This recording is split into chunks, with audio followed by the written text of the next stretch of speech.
Hello everyone, welcome back to Classic Automotive Services.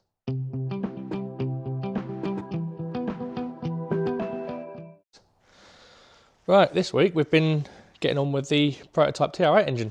The bottom end is actually pretty much complete now. The last bits I've got to put on the bottom end are engine mounts and just a few bracketry around it.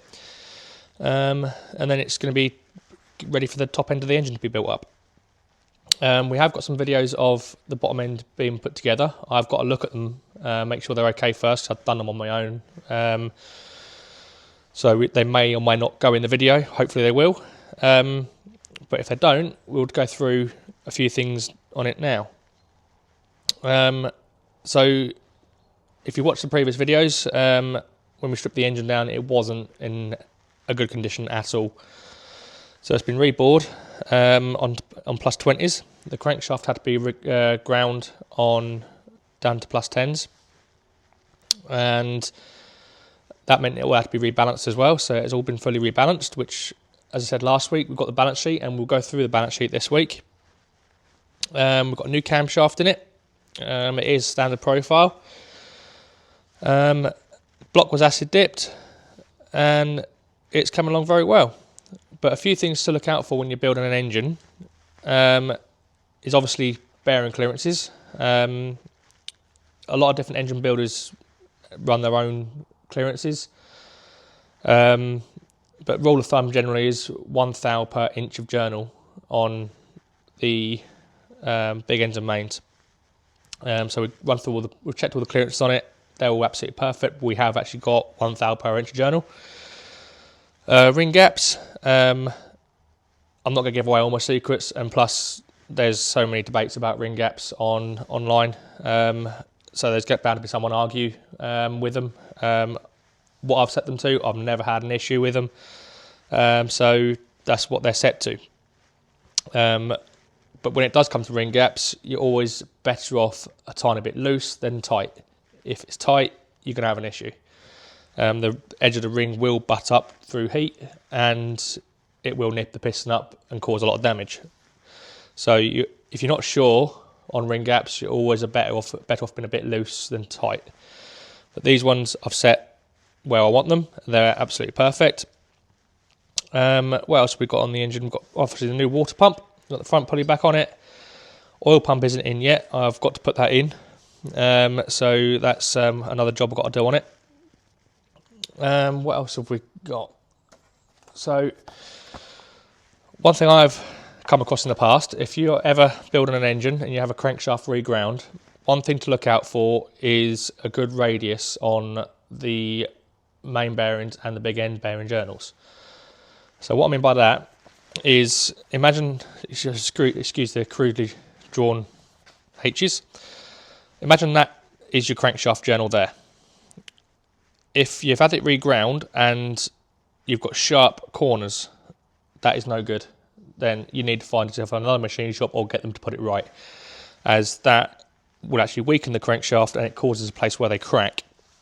What you need is a nice radius in the corners when you've had it ground. And secondly, when you come to fit your bearings, make sure the bearing fits nicely on the flat, doesn't go anywhere near the radiuses, otherwise that will damage the bearings. So engine building, it's not as simple as people think, taking it apart, putting it back together, and with new parts, there's a lot of working out, a lot of science behind it. But if you have a crankshaft journal which looks like that, then it's no good, don't fit it. You need good radiuses. That is obviously overemphasized, but I've done it for the video. So the balance sheet, like I said, we'll go through. Here we've got the balance sheet for the engine. We've got when they first put it on the balance machine, what it was, and it was a long way out. Tolerance is 0.5 ounce per inch. So as we can see, where is it? Here, we're a long way out, all the way through. Once it was balanced, this is with bob weights on it because it's a V engine, it's actually now down to 0.036, so it's a long way in tolerance. It's far better than it was when it was new. we've got the bob weight card, and what the bob weights are is the combined weight of the piston, the conrod, piston rings, gudgeon pin, and your crankshaft bearing. So they weigh all of that, and that gives them the weight that they have to attach to the crankshaft for a V engine to balance it.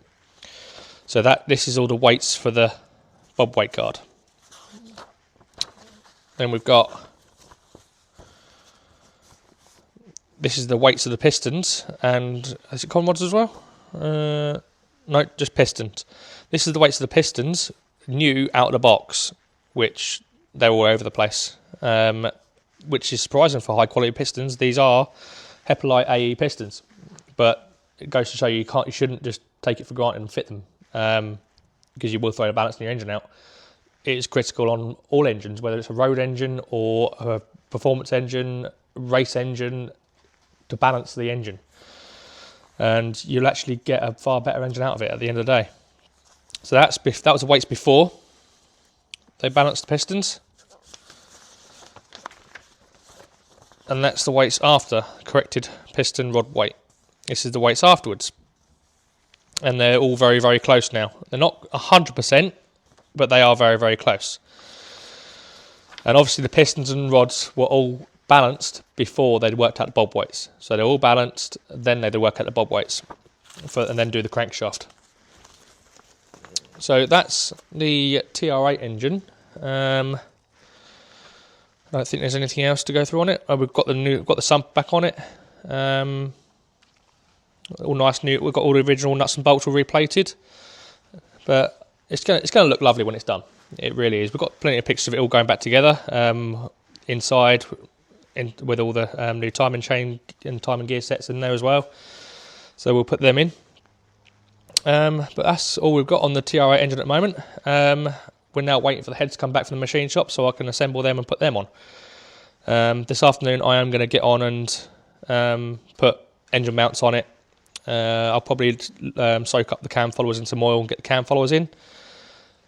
There's a few other little odds and ends I can put on it, and then it'll be wrapped up, so it's sealed, waiting for the heads to arrive.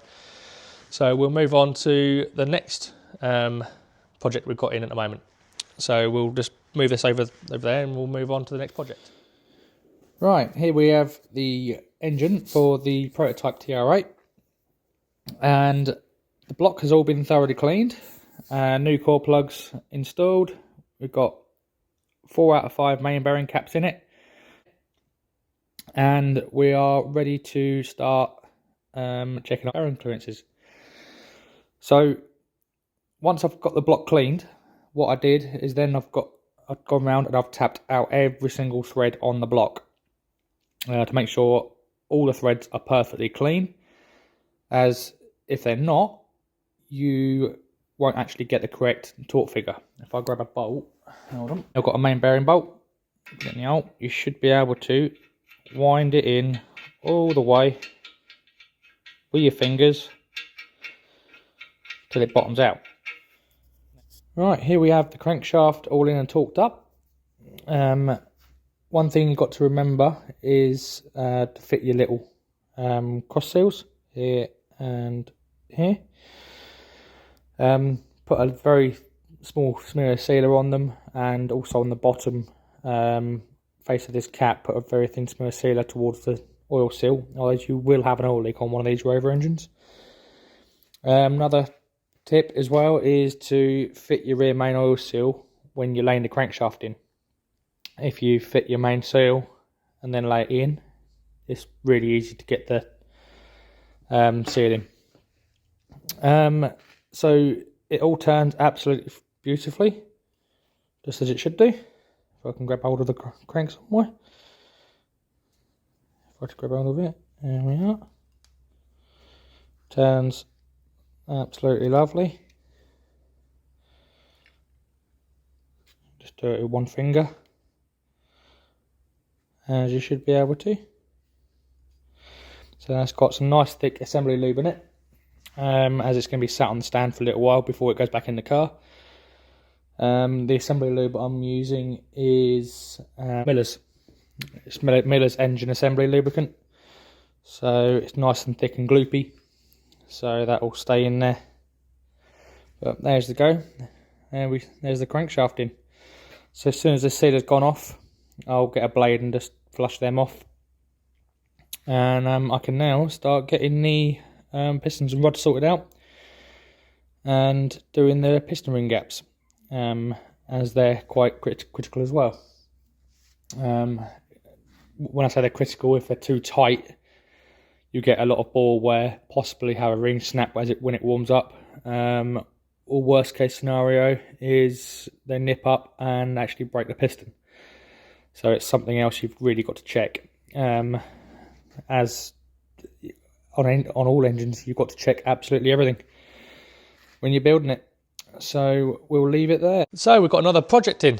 It's not a big project, but it's more of a job, really. Now, I'm not a Ford specialist at all, but like I've said in previous videos, we do take on any classic car to do work on.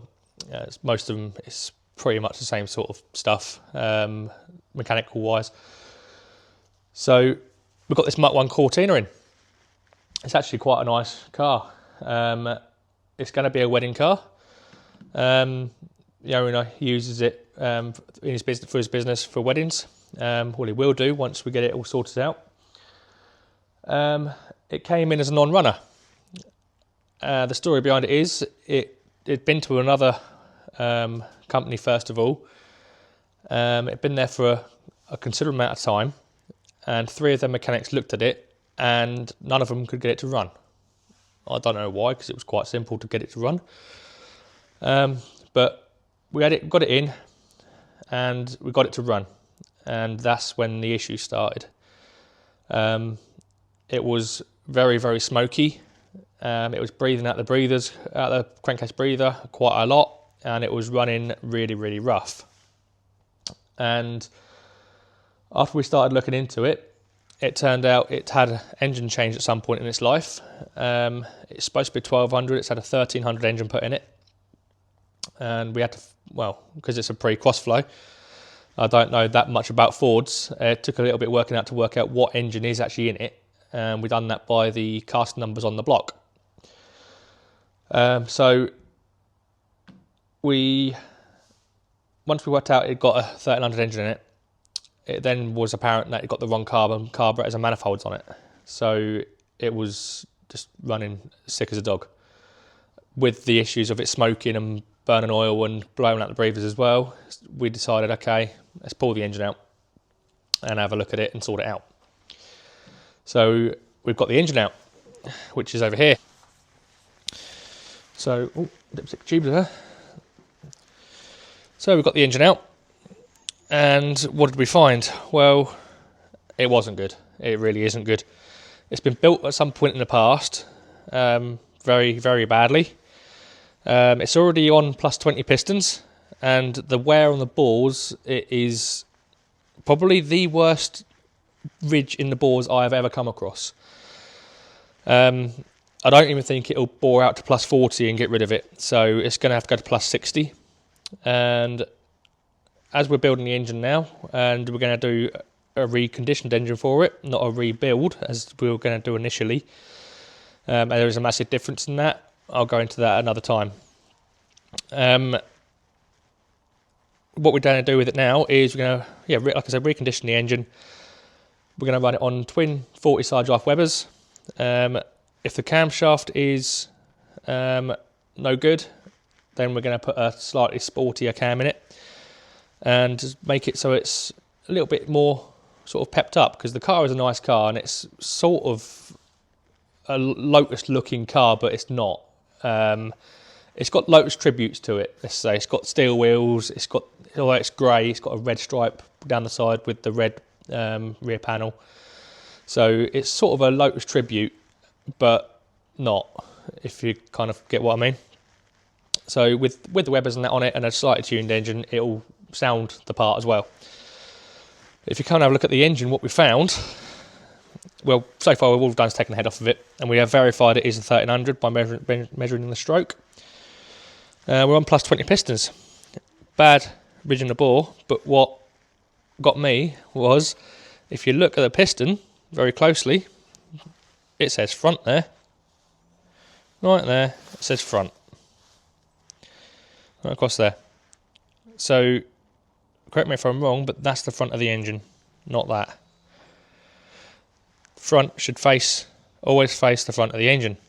Pistons are backwards, which is not good. Whether the con rods are backwards as well, I don't know. I don't know if it matters on the Fords, if the con rods go one way or another. I won't know until I get the sump off and actually have a look inside at the con rod. They might be completely symmetrical, so it doesn't matter. Pistons, it does matter. If we look at number 2 bore, there's some nasty gouges in the bore, which you can feel with your nail. It's going to be hard to pick up on camera. You can feel them with your finger. That's either going to be a snapped ring, or due to the piston being the wrong around and the thrust being on the wrong side, it's gouging the bore basically. So yeah, we've got another engine build to do, which I'm quite happy about. I like building engines. It's one of the best bits about the job. I love building engines. So we'll get this one apart on Monday and get down to the machine shop and get them to bore the block, possibly grind the crank if it needs it. Judging by the rest of the state of the rest of the engine, I'll be extremely surprised if the crankshaft doesn't need grinding. That's if it's possible to be ground. It might already be on the bottom limit bearings, and then we're stuff looking for another crank, but we'll cross that bridge when we get to it. But I think that's all we have got this week. Yeah,